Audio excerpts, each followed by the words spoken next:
why you have been made an ummah, and what for have you to strive? What's the aim? What's the goal of jihad? Jahidu fillahi haqqa jihadihi huwa ijtabakum wa ma ja'ala alaykum fid din min haraj millata abikum Ibrahim huwa sammakumul muslimina min qablu wa fi hadha liyakuna ar-rasulu shahidan alaykum wa takunu shuhada 'ala an-nas. All your energies should be directed. All your struggle should be directed. The goal before you should be to become the shuhada al-nas by presenting to the people an example, a model of Muslim personalities as well as Islam as deen, to establish it in some part of the world at least, where a person can go and see, this is Islam, yes. What we are doing today is not only that we are not doing our duty, we are just doing the reverse. Whosoever comes and sees, the state of affairs in Pakistan, a country founded in the name of Islam, what's the state of affairs here? Is Islam to be found there? A country created in the name of Islam. What to speak of any other country? No other country on the surface of the earth has been created in the name of Islam. These countries existed before also, before the colonial rule. Egypt was Egypt, Sudan was Sudan, Iran was Iran. But Pakistan is the only country in the whole of the world which was created in the name of Islam. After the sacrifice of millions of people, the blood bath through which Pakistan came into existence. Those, who were witnesses to that blood bath of 1947, the massacres. But what's the result? Where do we stand? Can we show to the humanity at large? Rather, let me quote here. I apologize. I might be hurting your feelings. Don't feel offended.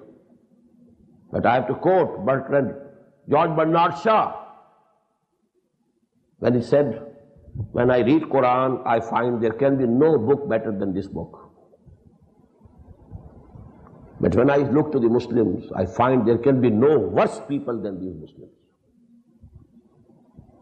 This is the practical testimony by our behavior, by our state of affairs. And that is why we are being punished. We are in the grip of divine punishment. I said day before, we are the maghzoob alayhim nation of this time. Why? Because we did the same that the Jews did. They were most beloved to Allah. And they had come to think about themselves. Nahnu abnaullahi wa hibbauhu. We are very dear to Allah. And we are like His sons. So dear to Him. But the same nation became maghzoob alayhim. ضربت عليهم الذلة والمسكنة وباءوا بغضب من الله. ذلك بأنهم كانوا يكفرون بآيات الله ويقتلون النبيين بغير الحق. ذلك بما عصوا وكانوا يعتدون. Why this condition, change of condition? A nation to whom Quran addresses, Ya Bani Israel, اذكروا نعمتي التي أنعمت عليكم وأني فضلتكم على العالمين. I raised you higher than all the people, all the nations of the world. I gave you the fazila, the absolute fazila over the whole of humanity. Twice, in the beginning of the 6th section, and then in the beginning of the 15th section of Surah Al-Baqarah. Same wordings, without a difference of a jot. Ya Bani Israel, اذكروا نعمتي التي أنعمت عليكم وأني فضلتكم على العالمين. But the same ummah, the final fate was ضربت عليهم الذلة والمسكنة وباءوا بغضب من الله. ذلك بأنهم كانوا يكفرون بآيات الله ويقتلون النبيين بغير الحق. ذلك بما عصوا وكانوا يعتدون. The same thing happened to us as the Prophet had prophesied, sallallahu alayhi wa sallam. And Abdullah ibn Amr ibn al-As radiyallahu ta'ala anhuma, qala Rasulullah sallallahu alayhi wa sallam, la ya'tiyanna ala ummati ma ta'ala bani Israel hasban na'li bin na'l. The Prophet said, this is, included by Imam Tirmidhi in his Jami, rahimahullah. Same conditions will befall my ummah also, which befell the former Muslim ummah, Bani Israel.